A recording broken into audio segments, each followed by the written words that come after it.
Welcome to advance series of Python data science and machine learning. आज के इस session के अंदर हम देखेंगे पाइथन के अंदर स्ट्रिंग्स को कैसे यूज़ किया जाता है। स्ट्रिंग्स बेसिकली यूज़ होती हैं पाइथन के अंदर अगर कोई भी आपको टेक्स्ट इन्फॉर्मेशन स्टोर करनी है, जैसे आपको अपना name, email, password, city, phone number, कुछ भी ऐसी इंफॉर्मेशन जो एज अ टेक्स्ट आप स्टोर करना चाहते हैं। स्ट्रिंग में जो भी डेटा स्टोर होता है वो एक सीक्वेंस में स्टोर होता है। आप किसी भी सीक्वेंस में प्रिंट कर सकते हो। जैसे मैंने हेलो प्रिंट किया, मेरे को ये पता होगा कि एच के बाद ई को अगर मेरे को उठाना है तो मैं कैसे उठा सकता हूँ। तो एक सीक्वेंस में स्टोर होता है, एक सीरीज़ के अंदर स्टोर होता है कि पहले एच के बाद ई आ रहा है, फिर एल आ रहा है, फिर एल आ रहा है, फिर ओ आ रहा है। तो ये इनको क्या करता है, एक नंबर असाइन कर देता है। जैसे अगर आप यहाँ पे देखोगे जो हेलो यहाँ पे लिखा हुआ है, तो हेलो को हम प्रिंट कर सकते हैं उसके नंबर से कि अगर मैं 0 उठाऊंगा तो 0 पे एच प्रिंट हो जाएगा, 1 पे ई प्रिंट हो जाएगा, 2 पे एल प्रिंट हो जाएगा, फिर 3 पे एल प्रिंट हो रहा है, फिर ओ पे 4 पे ओ प्रिंट हो रहा है।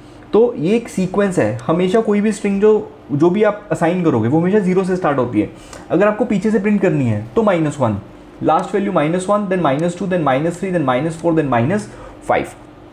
तो इस सीक्वेंस में स्ट्रिंग जो है वो प्रिंट होती है।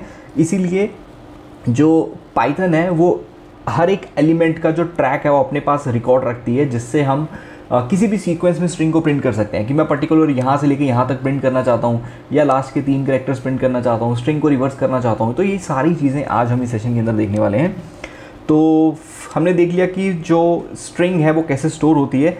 नेक्स्ट चलते हैं कि यहाँ पे हम स्ट्रिंग में आज क्या क्या करने वाले हैं। तो सबसे पहले हम देखेंगे स्ट्रिंग को क्रिएट कैसे किया जाता है, देन स्ट्रिंग को प्रिंट कैसे किया जाता है, पाइथन 2 और पाइथन 3 में क्या डिफरेंस है स्ट्रिंग में, स्ट्रिंग की इंडेक्सिंग और स्लाइसिंग कैसे होती है, स्ट्रिंग की क्या प्रॉपर्टीज़ हैं, क्या उसके मेथड्स हैं, और लास्ट में हम देखेंगे स्ट्रिंग की फॉर्मेटिंग को। तो सबसे पहले स्ट्रिंग को क्रिएट करते हैं। तो स्ट्रिंग को क्रिएट करने के लिए आप कोई भी सिंगल कोट्स यूज़ कर सकते हो, ठीक है। जैसे मैंने यहाँ पे लिख दिया आईट्रॉनिक्स, तो ये एक स्ट्रिंग है। जब इसको मैं रन कर रहा हूँ तो यहाँ पे देखो मेरी स्ट्रिंग प्रिंट हो रही है। जरूरी नहीं है कि मेरे को प्रिंट स्टेटमेंट को यूज़ करना है, अभी मैं कोई प्रिंट स्टेटमेंट को नहीं यहाँ पे कंसिडर कर रहा हूँ। सिंपल मैंने एक स्ट्रिंग लिखी सिंगल कोट्स के अंदर और वो मेरी स्ट्रिंग प्रिंट हो गई। आप अगर कोई पूरा फ्रेज लिखना चाहते हो वो भी लिख सकते हो। जैसे मैंने अभी लिख दिया वेलकम टू आईट्रॉनिक सॉल्यूशंस, तो ये मैंने एक फ्रेज लिखा है और ये भी पूरे का पूरा प्रिंट हो जाएगा। तो सिंगल कोट्स के अंदर भी लिख सकते हैं, स्ट्रिंग को डबल कोट्स के अंदर भी लिख सकते हैं। अगर यही स्ट्रिंग अगर मैं डबल कोट्स में लिख दूँ वेलकम टू आईट्रॉनिक सॉल्यूशंस, तो भी ये जो मेरी स्ट्रिंग है ये प्रिंट हो जाएगी, ठीक है। तो ये चीज़ आप चाहे सिंगल कोट यूज़ करो या डबल कोट यूज़ करो, इवन आप ट्रिपल कोट्स भी यूज़ कर सकते हो। तो ये हम डे 1 में देख चुके थे बेसिक डिफरेंस में स्ट्रिंग में कि आप चाहे सिंगल यूज़ करो, डबल यूज़ करो, ट्रिपल यूज़ करो। यहाँ पे हम इसका जो मेन डिफरेंस है वो यहाँ पे क्लियर करेंगे। दूसरा, जब भी आप स्ट्रिंग को यूज़ कर रहे हो, जैसे मैंने यहाँ पे लिखा सिंगल कोट्स ली, मैंने लिखा I am not well today, ठीक है। तो मैंने यहाँ से सिंगल कोट स्टार्ट की, यहाँ से सिंगल कोट एंड की, लेकिन आई एम के अंदर यहाँ पे एक और सिंगल कोट यहाँ पे मेरे पास आ रही है। तो इससे क्या होगा, वो स्ट्रिंग को यहीं पे टर्मिनेट कर देगा। आई से स्टार्ट हो रहा है, आई पे एंड हो रहा है, उसके बाद बोलेगा कि यहाँ से स्टार्ट हो रही है लेकिन कुछ पता नहीं लग रहा उसको। तो अभी यहाँ पे क्या आ जाएगा, एरर आ जाएगा, unterminated string literal detected at line number 2। तो लाइन नंबर 2 हमारी ये है जहाँ पे उसने डिटेक्ट किया है। इसीलिए अगर आपको कुछ इस तरह से चीज़ों को प्रिंट करना है तो आप सिंगल कोट के अंदर सिंगल कोट को यूज़ नहीं कर सकते, आप डबल कोट्स के अंदर सिंगल कोट्स को यूज़ कर सकते हो। तो बाहर मेरी रहेंगी डबल कोट, अंदर मेरी रहेगी सिंगल कोट। ऐसे ही आप ट्रिपल कोट्स को भी यूज़ कर सकते हो। अगर मैं सेम चीज़ को प्रिंट कर रहा हूँ तो यहाँ पे ट्रिपल कोट्स यूज़ कर लूँगा मैं, ट्रिपल कोट्स, और यहाँ पे भी ट्रिपल कोट्स को यूज़ करते हैं, तो वो चीज़ भी पॉसिबल है। लेकिन ट्रिपल लिखोगे तो आउटपुट में आपको एज अ डबल ही वो शो करेगा। तो आइदर आप डबल कोट्स यूज़ कर सकते हो, आइदर आप ट्रिपल कोट्स यूज़ कर सकते हो। तो अगर आपको बीच में सिंगल कोट्स चाहिए तो नेक्स्ट हम देखते हैं, जैसे कि हमने देख लिया कि आप सिंगल के अंदर डबल को यूज़ कर सकते हो और डबल के अंदर सिंगल को यूज़ कर सकते हो, ठीक है। तो ऐसी अगर मैं कुछ और यहाँ पे आपको एग्जांपल दिखाऊं, जैसे ट्रिपल कोट्स हमने चेक कर लिया। ट्रिपल कोट्स के अंदर अगर मैं डबल कोट्स यूज़ करता हूँ तो जैसे मैंने ये ट्रिपल कोट्स हो गए और मैंने यहाँ पे लिख दिया हेलो सर, और उसके बाद मैंने यहाँ पे लिख दिया हाउ आर यू, ठीक है। अब जब मैं इसको यहाँ पे रन करूँगा तो ये मेरे को एक एरर प्रोवाइड करेगा। अब ये एरर क्यों प्रोवाइड कर रहा है, क्योंकि यहाँ पे उसको लग रहा है ट्रिपल कोट स्टार्ट हुई है, लेकिन यहाँ पे आप यहाँ पे 4 डबल कोट्स प्रोवाइड कर रहे हो। तो ये उसको थोड़ा सा यहाँ पे क्या हो रहा है, डाउट हो रहा है। तो इसको कैसे सॉल्व करेंगे, आपको यहाँ पे एक एक्स्ट्रा स्पेस देनी पड़ेगी। जब आप एक्स्ट्रा स्पेस यहाँ पे प्रोवाइड करोगे तब जाके ये जो आपकी प्रॉब्लम है ये सॉल्व होगी। तो ट्रिपल कोट्स में बस आपको ये ध्यान में रखना है कि एक एक्स्ट्रा स्पेस आपको यहाँ पे प्रोवाइड करनी पड़ेगी, उसके बाद आप इसको जो है ईजिली यूज़ कर सकते हो।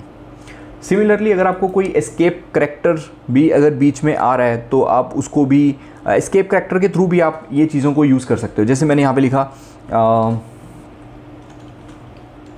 गुड मॉर्निंग, उसके बाद मैंने यहाँ पे लिख दिया हाउ आर यू मिस्टर करण अरोड़ा। तो मैंने जो मेरा नेम है वो मैं यहाँ पे सिंगल कोट्स में अगर मैं लिखता हूँ तो सिंगल के अंदर जब मैं सिंगल को यूज़ करूँगा तो इससे क्या हो जाएगा, ये मेरा एरर यहाँ पे प्रोवाइड करेगा। तो इससे बचने के लिए आप यहाँ पे कोट्स को यूज़ कर सकते हो। तो यहाँ पे मैं एस्केप करैक्टर्स को यूज़ करूँगा। तो यहाँ पे मैंने एक करैक्टर यहाँ यूज़ किया और एक करैक्टर मैं यहाँ पे यूज़ करूँगा। तो इससे क्या होगा कि आपकी जो प्रॉब्लम है वो यहाँ पे सॉल्व हो जाएगी और बाहर जो हमने सिंगल कोट यूज़ किए थे ऑटोमेटिकली वो डबल कोट्स में कन्वर्ट हो चुके हैं। तो n नंबर ऑफ मेथड्स हैं इसको स्ट्रिंग को प्रिंट करने के लिए, तो आप कोई भी मेथड यूज़ कर सकते हो। तो नेक्स्ट हम चलते हैं स्ट्रिंग को प्रिंट करने के लिए। सिंपली हम यहाँ पे स्ट्रिंग को डिक्लेयर करते हैं। तो मैंने यहाँ पे लिखा हेलो वर्ल्ड, तो यहाँ पे मेरी जो स्ट्रिंग है वो प्रिंट हो जाएगी। अब इसी स्ट्रिंग को अगर मैं n नंबर ऑफ टाइम्स यहाँ पे लिखता हूँ, जैसे मैंने यहाँ पे 2 बार लिखा, तो ये जो मेरी स्ट्रिंग है ये सिर्फ एक ही बार प्रिंट होगी। यहाँ पे मैं हेलो वर्ड 1 लिखता हूँ, यहाँ पे हेलो वर्ड 2 लिखता हूँ। तो जो सिर्फ लास्ट प्रिंट स्टेटमेंट होता है ना, तो बाय डिफ़ॉल्ट सिर्फ वो उसको प्रिंट करता है। अब अगर मेरे को दोनों स्टेटमेंट चाहिए तो मेरे को क्या करना पड़ेगा, मेरे को यहाँ पे प्रिंट स्टेटमेंट को यूज़ करना पड़ेगा। तो अगर आप एक से ज़्यादा स्ट्रिंग स्टेटमेंट को प्रिंट करते हो तो उसके लिए आपको प्रिंट स्टेटमेंट यूज़ करनी पड़ेगी, तभी आपकी दोनों चीज़ें प्रिंट होगी। अदरवाइज़ जो लास्ट वैल्यू आपने लिखी है, जो लास्ट स्ट्रिंग आपने लिखी है, सिर्फ उस चीज़ को वहाँ पे वो प्रिंट करेगा। अब नेक्स्ट यहाँ पे हम /n को यूज़ कर सकते हैं। जैसे मैंने इसी को कॉपी कर लेता हूँ, यहाँ पे मैंने हेलो वर्ड 1 लिखा और ये 1 हटा देते हैं। तो इस हेलो वर्ड को मेरे को नेक्स्ट लाइन में प्रिंट करना है, तो यहाँ पे मैं /n यूज़ करता हूँ। तो सबसे पहले /n क्या करेगा, नेक्स्ट लाइन में जाएगा, उसके बाद हेलो वर्ल्ड प्रिंट करेगा। उसके बाद मेरे को नेक्स्ट लाइन में कुछ और लिखना है, तो मैं अगेन /n यहाँ पे आईट्रॉनिक सॉल्यूशंस लिख सकता हूँ। तो जिससे आईट्रॉनिक सॉल्यूशंस जो है वो अगली नेक्स्ट लाइन में चला जाएगा। अगर बीच में स्पेस नहीं चाहिए तो हम ये स्पेस हटा देंगे ताकि बिल्कुल उसके नीचे एग्जैक्ट यहाँ पे मेरे को देखने को मिल जाए। नेक्स्ट यहाँ पे आता है कि अगर मैं हेलो वर्ल्ड 1 के साथ अगर मैं यहाँ पे /t यूज़ करता हूँ, मतलब मैं यहाँ पे टैब को यूज़ कर रहा हूँ, तो पहले कुछ स्पेस लेगा, उसके बाद जाके ये हेलो वर्ल्ड को प्रिंट करेगा। तो /t /n इन सभी को हम यहाँ पे प्रिंट कर सकते हैं। नेक्स्ट अगर मेरे को देखना है किसी स्ट्रिंग में कितने करेक्टर्स हैं, तो उसके लिए हम लेंथ फंक्शन को यूज़ कर सकते हैं। तो उसके लिए हमें लिखना पड़ेगा लेंथ और उसके अंदर यहाँ पे स्ट्रिंग को पास कर देंगे। जैसे मैंने यहाँ पे लिख दिया आईट्रॉनिक सॉल्यूशंस, तो ये मेरे को बता देगा कि मेरी स्ट्रिंग में कितने करेक्टर्स यहाँ पे अवेलेबल हैं। तो जैसे इसको रन करेंगे यही बता देगा कि टोटल 17 करेक्टर्स हैं यहाँ पे आईट्रॉनिक सॉल्यूशंस के अंदर। नेक्स्ट चलेंगे स्ट्रिंग की इंडेक्सिंग। स्ट्रिंग की इंडेक्सिंग का मतलब है कि किसी पर्टिकुलर इंडेक्स से मेरे को स्ट्रिंग को प्रिंट करना है। तो मैं यहाँ पे एक स्ट्रिंग ले रहा हूँ जिसके अंदर मैंने यहाँ पे लिख दिया आईट्रॉनिक सॉल्यूशंस और यहाँ पे हमने उस स्ट्रिंग को प्रिंट कर दिया। तो ये मेरी स्ट्रिंग जो है वो प्रिंट हो चुकी है। अगर मैं अकेला s भी लिख दूंगा तो भी मेरी स्ट्रिंग प्रिंट हो जाएगी। अदरवाइज़ हम यहाँ पे प्रिंट स्टेटमेंट को यूज़ करते हैं स्ट्रिंग को प्रिंट करने के लिए। अब इसकी इंडेक्सिंग को स्टार्ट करते हैं। तो सबसे पहले मैं यहाँ पे लिखना चाहूँगा कि मेरे को स्ट्रिंग के इंडेक्स 0 पे क्या पड़ा है। अब मैंने लिखा है आईट्रॉनिक सॉल्यूशंस, तो इसको पहले इंडेक्सिंग इसकी समझते हैं, ITRONIX, उसके बाद स्पेस, देन SOLUTIONS। तो जो ये है ये इंडेक्स 0 पे है I, देन वो index 1, index 2, index 3, index 4, index 5, index 6। ये जो स्पेस है ये इंडेक्स 7 पे है। उसके बाद ये index 8, index 9, index 10, 11, 12, 13, 14, 15 and 16। Similarly अगर हम पीछे से स्टार्ट करेंगे, दिस इज़ एट इंडेक्स -1, यहाँ पे ये -2 पे, ये -3 पे, -4 पे, -5, -6, -7 एंड -8। Similarly -9, 10, 11, 12, 13, 14 and 15। ठीक है, -8 के बाद स्पेस भी आएगी -9 पे, ये 10, 11, 12, 13, 14, 15 एंड यहाँ पे आ जाएगा 16। तो इस हिसाब से हमारी जो स्ट्रिंग की इंडेक्सिंग है वो यहाँ पे हो जाएगी। अब मैं चाहता हूँ कि स्ट्रिंग के इंडेक्स 0 पे क्या पड़ा है। अगर आपको किसी इंडेक्स से किसी स्ट्रिंग को प्रिंट करना है तो उसके लिए आपको क्या करना पड़ेगा, आपको यहाँ पे स्क्वायर ब्रैकेट को यूज़ करना पड़ेगा। अगर मैं नॉर्मल सीधा लिखता हूँ प्रिंट s, तो पूरी स्ट्रिंग प्रिंट होती है। अब s के साथ स्क्वायर ब्रैकेट के अंदर आपको उसका इंडेक्स लिखना है। तो यहाँ पे इंडेक्स 0 पे क्या पड़ रहा है मेरे पास I। ऐसी अगर स्पेस प्रिंट करनी है वो कहाँ पे पड़ी है, इंडेक्स 7 पे, वो प्रिंट हो जाएगी। उसके बाद इंडेक्स मेरे पास 16 पे क्या पड़ा है, अगर यहाँ पे 16 लिखते हैं तो 16 पे मेरे पास s पड़ा है। तो इस हिसाब से हमने यहाँ पे स्ट्रिंग की इंडेक्सिंग के थ्रू ये चीज़ें प्रिंट कर ली। सिमिलरली हम नेगेटिव इंडेक्सिंग भी कर सकते हैं। प्रिंट स्ट्रिंग के -1 पे क्या पड़ा है, तो यहाँ पे लिखेंगे -1, तो -1 पे हमारे पास यहाँ पे डबल ब्रैकेट आ चुकी है। -1 पे अगेन स्मॉल s, उसके बाद अगर मैं यहाँ पे -10 लिखता हूँ, -10 पे मेरे पास स्पेस है, और अगर मैं यहाँ पे -17 लिखता हूँ उसमें क्या आ जाएगा मेरे पास कैपिटल I। तो यहाँ पे एक करैक्टर जो है वो यहाँ पे थोड़ा सा चेंज हो गया। तो अगर इसकी इंडेक्सिंग दोबारा से स्टार्ट करेंगे तो एक वैल्यू जो नंबर्स हैं वो आगे पीछे हो गए हैं। सो ये -1 है, ये -2, -3, -4, 5, 6, 7, 8, 9, -9 पे ये है, ये -10 पे है। तो 11, 12, 13, 14, 15, 16 एंड 17। तो इस हिसाब से ये वैल्यूज़ आएंगी यहाँ पे। तो ये हमने दोनों तरह से प्रिंट करके देख लिया, और फ्रंट से भी एंड बैक से भी। अब अगर मेरे को मल्टीपल कैरेक्टर्स प्रिंट करने हैं तो मैं यहाँ पे इसकी रेंज पास कर सकता हूँ। रेंज कैसे पास करेंगे, कहाँ से स्टार्ट करना है और कहाँ पे एंड करना है। तो इसको मैं अभी एज अ सिंटेक्स यहाँ पे लिख देता हूँ। तो कहाँ से स्टार्ट करेंगे और कहाँ पे एंड करेंगे। तो अगर मैं कुछ भी मेंशन नहीं करता हूँ तो ये क्या करेगा, पूरी की पूरी जो मेरी स्ट्रिंग है उसको ये प्रिंट कर देगा स्टार्टिंग से लेके एंड तक। तो मैंने यहाँ पे लिखा प्रिंट स्ट्रिंग स्टार्टिंग से लेके एंड तक। ना मैं स्टार्ट बता रहा हूँ ना मैं एंड बता रहा हूँ। अब मैं इसको बोल रहा हूँ कि स्टार्ट तुम्हें करना है इंडेक्स नंबर 2 से। तो इंडेक्स नंबर 2 क्या है मेरे पास, R। अब ये R से स्टार्ट करेगा और एंड मैंने बताया नहीं, तो एंड तक सारे कैरेक्टर्स प्रिंट कर देगा। सिमिलरली उसको मैं अब एंड बता रहा हूँ, 5 पे एंड कर दे। स्टार्ट कहाँ से करेगा, 0 से, क्योंकि मैंने बताया नहीं। तो 0, 1, 2, 3, 4, 5 को ये प्रिंट नहीं करेगा। यहाँ पे 5 से एक करेक्टर कम तक प्रिंट करता है, मतलब n तक ये यहाँ पे प्रिंट कर देगा, I को प्रिंट नहीं करेगा। तो इंडेक्स 0, 1, 2, 3, 4 हमेशा एक वैल्यू कम तक चलेगा। तो ये लोअर बाउंड लिमिट है, ये हमारी अपर बाउंड लिमिट है। तो अपर बाउंड लिमिट से एक करेक्टर कम तक चलता है। अगर आप दोनों मेंशन कर दोगे कि 2 से स्टार्ट करना और 5 पे एंड करना, तो इंडेक्स 2 आ जाएगा, 3 आ जाएगा और इंडेक्स 4 आ जाएगा। ठीक है। उसके बाद ये अगर मेरे को लास्ट की 3 वैल्यूज़ प्रिंट करनी है तो मैं यहाँ पे क्या लिखूंगा, -3 से स्टार्ट करो। अब -3 पे क्या आ जाएगा, O। -3 के बाद नेक्स्ट वैल्यू -2, नेक्स्ट वैल्यू -1। तो हमेशा आगे की तरफ जाता है ये, तो हमेशा +1 होता है। तो -3 के बाद -2 देन -1। तो लास्ट की 3 वैल्यूज़ प्रिंट हो जाएंगी। सिमिलरली आप इसमें रेंज भी पास कर सकते हो कि कहाँ से स्टार्ट करना है, कहाँ पे एंड करना है, और इसके बीच में इंक्रीमेंट कितने का करना है। बाय डिफ़ॉल्ट इंक्रीमेंट हमेशा होता है 1 का, कि अगर मैंने लिखा 2 से लेके 5 तक जाना है तो 2 के बाद नेक्स्ट वैल्यू क्या आ रही है, 3, 3 के बाद क्या आ रही है, 4, 4 के बाद 5। इस हिसाब से चल रहा है। तो इसको भी मैं एज अ इंडेक्स यहाँ पे लिख देता हूँ ताकि हमारे लिए थोड़ा ईजी हो जाए इसको समझना। अब यहाँ पे प्रिंट करेंगे स्ट्रिंग स्टार्टिंग से लेके एंड तक। ये हो गया स्टार्ट, ये हो गया एंड, ये हो गया इंक्रीमेंट। कुछ भी मेंशन नहीं करोगे तो पूरी पूरी स्ट्रिंग प्रिंट हो जाएगी। और अगर मैं लिख दूंगा 0 से स्टार्ट करना है, देखो तो भी कोई फ़र्क नहीं पड़ेगा क्योंकि हमेशा 0 से स्टार्ट हो रहा है। और अगर मैं एंड मेंशन कर भी देता हूँ, अगर एंड मेरा 16 है तो मैं को यहाँ पे 17 लिखना पड़ेगा तब जाके होगा। और अब अगर मैं यहाँ पे 0 भी मेंशन कर देता हूँ, 17 भी मेंशन कर देता हूँ, और इंक्रीमेंट बाय डिफ़ॉल्ट कितने का हो रहा है, बाय डिफ़ॉल्ट ये हो रहा है 1 का, क्योंकि 0 के बाद क्या आ रहा है 1, 1 के बाद इंडेक्स 2, इंडेक्स 2 के बाद इंडेक्स 3। तो देखो कोई फ़र्क नहीं पड़ रहा, आप चारों में से कोई भी यूज़ कर लो। लेकिन अब अगर मैं यहाँ पे लिख दूंगा कि मेरे को इंक्रीमेंट चाहिए बाय डिफ़ॉल्ट 2 का, अब 0 के बाद क्या आएगा, इंडेक्स 2, 2 के बाद 4, 4 के बाद 6, 6 के बाद 8, 10, 12, 14 एंड 16, 17 को काउंट नहीं करेगा, उससे एक कम तक चलेगा। एंड सिमिलरली अगर मेरे को ऑड इंडेक्स वाले चाहिए तो मैं यहाँ पे क्या कर दूंगा, इंडेक्स नंबर 1 लिख दूंगा कि 1 से स्टार्ट करो और एंड तक जाना है, और इंक्रीमेंट दे दो बाय डिफ़ॉल्ट 2 का। तो इसको मैं ऐसे भी लिख सकता हूँ, तो मेरे को वो मेंशन करने की ज़रूरत नहीं है, बाय डिफ़ॉल्ट स्टार्टिंग से लेके एंड तक चलेगा। अगर मैं यहाँ पे 1 लिख दूंगा तो यहाँ पे आ जाएगा कि 1 से लेके मेरे को कहाँ पे जाना है, एंड तक जाना है, लेकिन इंक्रीमेंट बाय डिफ़ॉल्ट 2 का। तो चाहे ऐसे लिख लो चाहे ऐसे आ जाएगा, दोनों में आपको सेम आउटपुट देखने को मिल जाएगी। अब यही अगर मेरे को स्ट्रिंग को रिवर्स करना हो तो मैं इसको क्या बोलूँगा कि -1 से शुरू करना है और एंड तक जाना है। अब तुम्हें +1 नहीं करना, अब तुम्हें -1 के बाद क्या चाहिए, -2। तो यहाँ पे मैं क्या कर दूंगा, -1। अब मेरी जो स्ट्रिंग है वो रिवर्स हो जाएगी, -1 के बाद -2, -2 के बाद -3, -4, -5। अब हम +1 नहीं कर रहे हैं, अब हम क्या कर रहे हैं, -1। दूसरा आता है कि अगर मेरे पास कोई भी स्ट्रिंग है, जैसे मैंने यहाँ पे आइट्रॉनिक्स लिख दिया, अगर मैं इस स्ट्रिंग को मल्टीप्लाई कर दूंगा 5 के साथ, तो उतने नंबर ऑफ टाइम्स ये मेरी जो स्ट्रिंग है वो क्या हो जाएगी, रिपीट हो जाएगी। ठीक है, तो उतने नंबर ऑफ टाइम्स मेरी जो स्ट्रिंग है वो क्या हो जाएगी, रिपीट हो जाएगी। उसके बाद नेक्स्ट हम यहाँ पे चेंज करके देखते हैं। मेरे पास एक स्ट्रिंग है, जैसे यहाँ पे मैंने लिखा हेलो।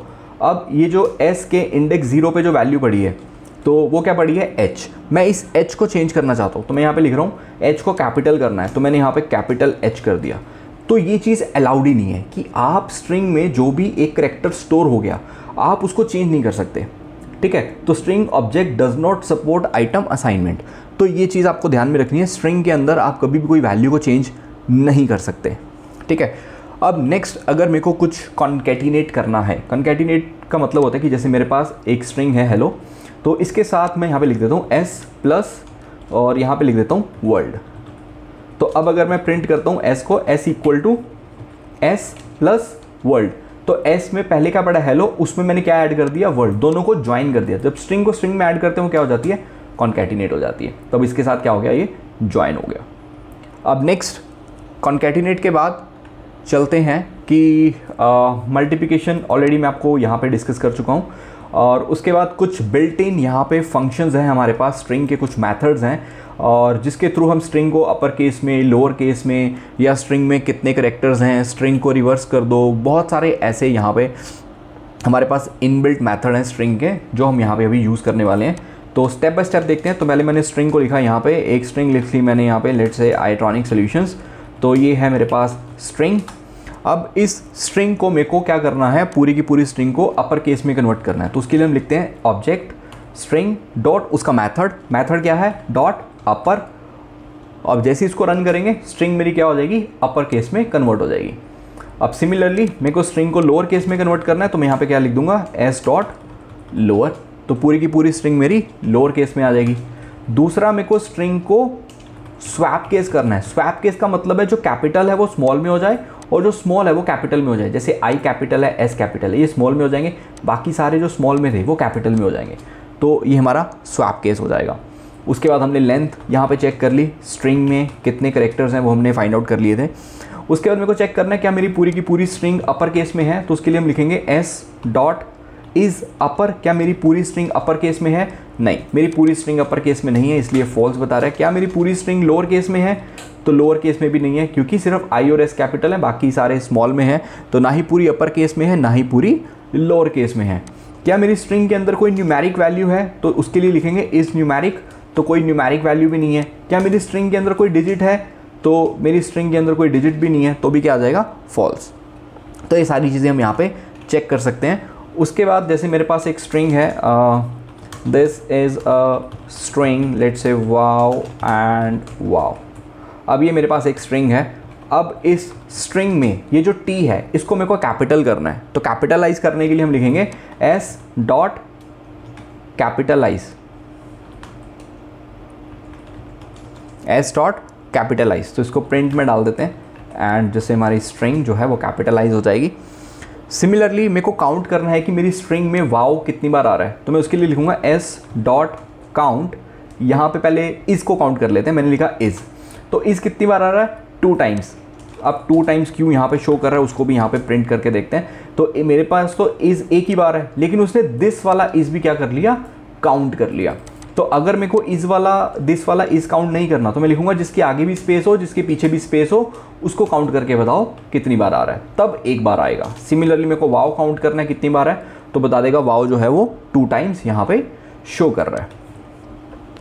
अब ऐसे ही मेरे को किसी स्ट्रिंग को सेंटर में लेके आना हो। अब अगर मैं लेंथ चेक करूँ अपनी स्ट्रिंग की, तो उसमें टोटल 30 कैरेक्टर्स हैं, ठीक है। तो मैं यहाँ पे क्या कह रहा हूँ कि मेरी स्ट्रिंग को सेंटर में ले आओ, 30 कैरेक्टर्स को 60 कैरेक्टर्स में कन्वर्ट कर दो, जो एक्स्ट्रा 30 कैरेक्टर्स हैं उसको हाइफन में कन्वर्ट कर दो। तो वो क्या करेगा, 60 कैरेक्टर्स टोटल कन्वर्ट हो गए। टोटल यहाँ से यहाँ तक 30 कैरेक्टर्स थे। अब जो एक्स्ट्रा 30 कैरेक्टर्स थे, 15 कैरेक्टर हाइफन के साथ इधर आ गए, 15 कैरेक्टर्स हाइफन के साथ इधर आ गए। बेसिकली हम हाइफन वगैरह यूज़ नहीं करते, हम यहाँ पे स्पेस को यूज़ करते हैं ताकि हमारी स्ट्रिंग जो है वो सेंटर में आ जाए। नेक्स्ट आता है हमारे पास स्ट्रिंग फॉर्मेटिंग। स्ट्रिंग फॉर्मेटिंग में क्या होता है, हमारे पास n नंबर ऑफ मेथड होते हैं स्ट्रिंग को प्रिंट करने के लिए। जैसे मैंने एक वेरिएबल ले लिया नेम, एंड यहाँ पे मैंने अपना नेम मेंशन कर दिया, एंड लेट्स से यहाँ पे मैंने एज मेंशन कर दी, तो मैं यहाँ पे कोई भी एज लिख देता हूँ। उसके बाद मेरे को यहाँ पे अगर लिखना है जैसे माई नेम इज़, उसके बाद मेरे को नेम प्रिंट कराना है अपना, तो मैं यहाँ पे नेम वेरिएबल लिखूँगा। उसके बाद मेरे को फिर कुछ डबल कोट्स में लिखना है एंड एज इज़, उसके बाद फिर मेरे को एज प्रिंट करनी है। तो ये हमने मेथड देखा था कि किसी भी स्ट्रिंग को प्रिंट करना है तो स्ट्रिंग की ये फॉर्मेटिंग के मेथड्स हैं। अब दूसरा मेथड क्या है, हम क्या करेंगे, इसी को लिखेंगे प्रिंट माई नेम इज़। अब ऊपर वाले केस में क्या हो रहा है कि बार बार मेरे को ये डबल कोट स्टार्ट करनी पड़ रही है, फिर बंद करनी पड़ रही है, फिर वेरिएबल का नेम आ रहा है, फिर स्टार्ट कर रहे हैं, बंद कर रहे हैं, फिर ये आ रहा है। वो कह रहे हैं कि आप एक ही बार डबल कोट को शुरू करो, एक ही बार बंद करो। तो उसके लिए हमारे पास दूसरा मेथड है। जैसे अगर आपने सी लैंग्वेज पढ़ी होगी, उसमें अगर किसी इंटीजर को प्रिंट करते थे तो उसका फॉर्मेट स्पेसिफायर होता था %d। अगर कोई फ्लोट वैल्यू है तो %f। अगर कोई स्ट्रिंग है तो उसके लिए %s। अब नेम क्या है, स्ट्रिंग है, तो यहाँ पे आप कहते हैं कि आप लिख दो %s, फिर लिख दो एंड एज इज़, वो इंटीजर है तो उसके लिए लिख दो %d। अगर फ्लोट होगी तो आप लिख दोगे %f। अभी अगर मैं ऐसा लिखता हूँ तो देखो एज इट इज़ अभी प्रिंट कर देगा, उसको नहीं पता %s क्या है, d क्या है। जहाँ पे %s आ रहा है तो मैं कह रहा हूँ नेम आ जाए, जहाँ पे %d आ रहा है उसकी जगह एज आ जाए। तो उसके लिए आप यहाँ पे लिखोगे %, जब ये ख़त्म हो जाएगी इसके बाद % का साइन, फिर एक ब्रैकेट लोगे, यहाँ पे वेरिएबल पास कर दोगे क्योंकि पहले नेम और उसके बाद एज, तो आपका नेम प्रिंट हो जाएगा और एज प्रिंट हो जाएगी। तीसरा मेथड है कि वो कहते हैं कि आपको ये फॉर्मेट स्पेसिफायर भी याद करने की ज़रूरत नहीं है, आप सीधा लिखो माई नेम इज़, उसके बाद आप क्या लो, करली ब्रैकेट एंड एज इज़, उसके बाद फिर से करली ब्रैकेट। तो आपको ये %s_d_f याद करने की ज़रूरत नहीं है। उसके बाद आप सीधा लिखो डॉट फॉर्मेट। फॉर्मेट फंक्शन के अंदर आप पास कर दो, पहले वेरिएबल आएगा नेम, दूसरा वेरिएबल आएगा एज। तो जहाँ पे पहली करली ब्रैकेट है वहाँ पे नेम आ जाएगा, जहाँ पे सेकंड करली ब्रैकेट है वहाँ पे एज आ जाएगी। तो तीनों में देखो सेम आउटपुट आ रही है। तो आपके ऊपर डिपेंड करता है आप इसको कैसे यूज़ करना चाहते हो। इसमें हमें एक एडवांटेज और मिलती है कि अगर आपको रिवर्स करना है थोड़ा बहुत, तो यहाँ पे 0 लिख दो, यहाँ पे 1 लिख दो। मतलब 0 का मतलब है नेम 0 पे पड़ा है, एज कहाँ पे है, 1 पे है, तो कोई फ़र्क नहीं पड़ेगा। अगर मेरे को इसको रिवर्स करना होता फिर मैं यहाँ पे सीधा 1 लिख दूंगा, यहाँ पे 0 कर दूंगा, तो आपको वेरिएबल्स हटाने की ज़रूरत नहीं है। तो नेम माई नेम इज़ 32 आ रहा है एंड एज इज़ करन आ रहा है। अगर बाई चांस गलती से अगर आपके पास ऐसा हो जाए तो आप ये चीज़ भी यहाँ पे कर सकते हैं। उसके बाद आता है कि आपको ये भी फॉर्मेट लगाने की भी ज़रूरत नहीं है। हमारे पास होती है फास्ट स्ट्रिंग। आपको यहाँ पे लिखना है f, उसके बाद आप अपनी डबल कोट स्टार्ट करो, यहाँ पे लिखो my name is curly bracket and age is curly bracket. तो आपको बस इतना लिखना है, my name is curly bracket and age is curly bracket. जब मैं इसको ऐसे लिखूंगा तो अभी कह रहा है कि empty string expression is not defined. हमें क्या करना पड़ेगा, इसके अंदर वेरिएबल पास कर देना है कि यहाँ पे नेम प्रिंट कर दो और यहाँ पे एज प्रिंट कर दो। तो जहाँ पे करली ब्रैकेट के अंदर आप डायरेक्ट नेम और एज यहाँ पे लिख सकते हो। तो इससे क्या होगा कि जहाँ पे नेम प्रिंट होना है वहाँ पे उस वेरिएबल की वैल्यू उठा देगा, जहाँ पे एज मैंने वेरिएबल पास किया वहाँ पे उस एज की वैल्यू आ जाएगी। तो एक ही बार डबल कोट स्टार्ट किया, एक ही बार डबल कोट बंद किया, कोई फॉर्मेट स्पेसिफायर लगाने की ज़रूरत नहीं है, कोई फॉर्मेट फंक्शन को यूज़ करने की ज़रूरत नहीं है। तो आप इस मैथड से भी यूज़ कर सकते हो। इसमें और एक और एडवांटेज है, अगर मेरे को उसके बाद 2 नंबर का सम चाहिए and some is let's say 3 + 6 कर दिया, अभी तो sum is 3 + 6 as it is आ जाएगा। अगर मेरे को 3 + 6 का सम चाहिए तो इसको भी मैं क्या कर दूंगा, करली ब्रैकेट में पास कर दूंगा, तो ये क्या कर देगा, उसका मेरे को सम प्रोवाइड कर देगा। तो इसमें से आपको जो भी मेथड अच्छा लगे वो आप यूज़ कर सकते हो। किसी बुक में किस मेथड से दिया होगा, किसी बुक में किस मेथड से दिया होगा, तो जितने भी मेथड्स है वो मैंने आपके सारे यहाँ पे आपके साथ डिस्कस कर लिए। नेक्स्ट आता है स्ट्रिंग का स्प्लिट फंक्शन। तो स्प्लिट फंक्शन क्या करता है वो यहाँ पे चेक करते हैं। तो मैंने एक स्ट्रिंग लिखी, welcome to Python tutorials by iTronics solutions. तो अभी मेरे पास यहाँ पे स्ट्रिंग है। अगर मैं इस स्ट्रिंग को क्या कर दूंगा, स्प्लिट कर दूंगा। स्प्लिट कहाँ पे, मैं चाहता हूँ वेलकम अलग हो जाए, टू अलग हो जाए, पाइथन अलग हो जाए, ट्यूटोरियल्स अलग हो जाए, बाय अलग हो जाए, आईट्रॉनिक्स अलग हो जाए, सॉल्यूशंस अलग हो जाए। तो हम क्या करेंगे, स्प्लिट किसके साथ करना है, हमें स्पेस के साथ। तो जहाँ जहाँ पे स्पेस आ रही है उसने क्या कर दिया, उनको स्प्लिट कर दिया। अब ये पूरे का पूरा डेटा किस में कन्वर्ट हो गया, लिस्ट में। तो इसको हम लिस्ट में सेव कर लेते हैं। अब अगर यहाँ पे मैं लिस्ट को प्रिंट करता हूँ तो मेरे पास ये आउटपुट जो है वो आ जाएगी। अब बाय डिफ़ॉल्ट अगर मैं इसको यहाँ पे कुछ नहीं भी लिखता तो जो डिफ़ॉल्ट वैल्यू होती है वो स्पेस ही होती है। अगर आपके बीच में हाइफन है तो आप यहाँ पे हाइफन लगा दोगे कि स्प्लिट कर दो हाइफन के साथ। तो अभी मेरी स्ट्रिंग में हाइफन नहीं है, स्पेस है, तो डिफ़ॉल्ट वैल्यू इसकी स्पेस ही होती है। आप लिखो या ना लिखो कोई फ़र्क नहीं पड़ने वाला। नेक्स्ट आता है स्ट्रिप फंक्शन। स्ट्रिप फंक्शन क्या होता है, जैसे मैंने यहाँ पे एक स्ट्रिंग लिखी और इसमें कुछ स्पेस है मेरे पास, यहाँ पे मैंने आईट्रॉनिक्स प्रिंट कर दिया और उसके इधर भी स्पेस है। तो अभी मैंने बहुत सारी स्पेस है मेरे लेफ़्ट और राइट में, और ये जो एक्स्ट्रा स्पेसिस आ रही हैं मेरे को ये रिमूव करनी है। तो यहाँ पे देखो दोनों जगह स्पेस है। अब मेरे को लेफ़्ट से स्पेस रिमूव करना है, तो मैं यहाँ पे लिखूँगा स्ट्रिंग में से लेफ़्ट में से स्ट्रिप कर दो किसको, स्पेस को। तो डिफ़ॉल्ट वैल्यू इसकी स्पेस ही है, लिखो या ना लिखो कोई फ़र्क नहीं पड़ेगा। देखो लेफ़्ट से हट गई लेकिन राइट में अभी भी अवेलेबल है।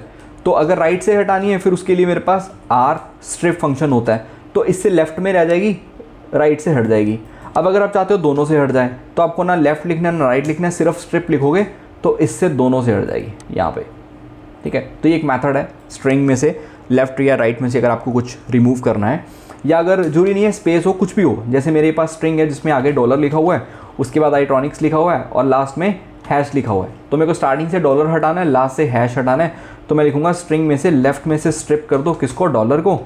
तो ये देखो डॉलर हट जाएगा। फिर मैं लिखूँगा डॉट, इसके राइट से स्ट्रिप कर दो किसको, हैश को। तो अब वहाँ से हैश जो है वो रिमूव हो जाएगा। तो इसको दोबारा मैं क्या कर लूँगा, स्ट्रिंग में अपडेट कर लूँगा और उसके बाद क्या करेंगे, स्ट्रिंग को प्रिंट कर देंगे। तो ये सारे मेथड हैं यहाँ पे स्ट्रिंग को यूज़ करने के। तो इट्स डिपेंड अपॉन यू कि आप कैसे स्ट्रिंग को यूज़ करते हो। आपको अपर केस में चाहिए, लोअर केस में चाहिए, स्ट्रिंग में से स्ट्रिप करना है, स्प्लिट करना है, बहुत सारे मेथड्स हैं कि आपको प्रिंट कैसे करना है स्ट्रिंग को। तो ये ध्यान में रखना है, सिंगल कोट के अंदर सिंगल नहीं आएगा, डबल के अंदर डबल नहीं आएगा। सिंगल के अंदर डबल आ सकता है, डबल के अंदर सिंगल आ सकता है, ट्रिपल के अंदर सिंगल भी आ सकता है, ट्रिपल के अंदर डबल भी आ सकता है, लेकिन आपको स्पेस देनी पड़ेगी तब जाके वो ढंग से काम करेगा लास्ट में। तो this is all about Python string. इसके नेक्स्ट जो चैप्टर होगा वहाँ पे हम लिस्ट को डिस्कस करेंगे। सो मिलते हैं नेक्स्ट के सेशन में। Thank you.